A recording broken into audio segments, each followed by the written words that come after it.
So earlier this week on Monday, I didn't get a chance to post a video, and the reason for that was I got bogged down in trying to figure out a critical functionality that I wanted to give ROVer, but it took me all day to get through all the bugs that came up as a result of that testing. And let me show you what I'm now able to do, or I should say what ROVer is now able to do. So we're going to send over a very short drive command.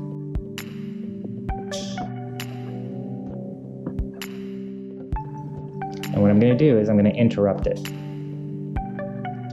And you just saw a message come up on ROVer. Now, if we refresh the activity log on ROVer's website, we see the drive command that we just issued for the drive forward. And we see that ROVer has reported back to the web server that he encountered an obstacle at his forward sensor.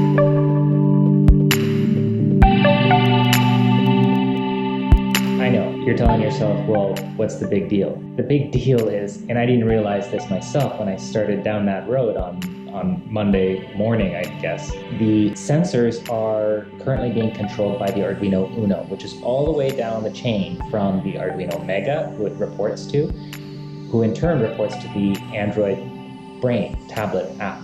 Relationship between the Mega ADK board and the Uno is master and slave, whereby the Uno only responds to the Mega. So for the Uno to tell us that it is stopping the motors as a result of encountering an obstacle, it can only communicate that to the Mega ADK board when the Mega ADK board specifically asks for that information. We can't just send that information up the chain of commands, so to speak. So the Mega ADK board has to not only send commands, but we also have to send commands to tell us what you're doing. So it took a lot of time to actually troubleshoot that communication channel, whereby we're now also kind of pinging the Uno to see if it has anything to report back to the web server. So what I'm going to do now is I'm going to send over the same sort of drive command, but I'm going to prevent ROVer from actually getting started on the command by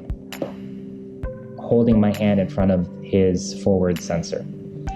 And what we'll do is we'll take a look at what happens to the command execution, as well as what happens on the activity feed in regards to how ROVer reports back to us.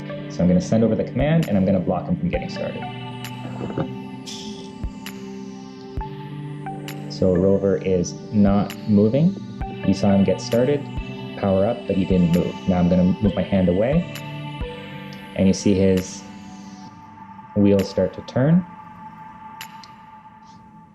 and he'll power off now. You'll hear a click of the relays.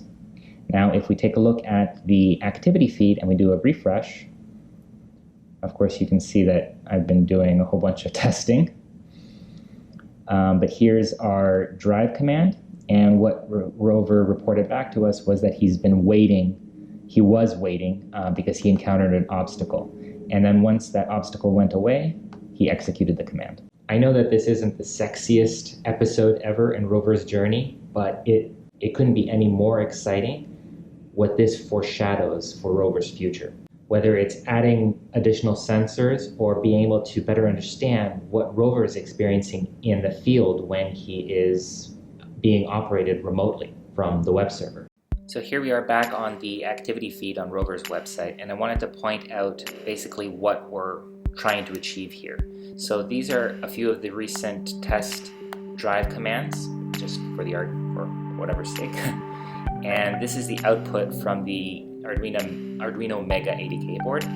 What I want to point out is how we're logging information. Once we have the information logged to the web server, which of course is the interface via which we are going to be able to remotely operate ROVer, we can make use of that information in numerous ways. So for example, we have the drive commands reporting to us the accelerometers within the Arduino Android tablet.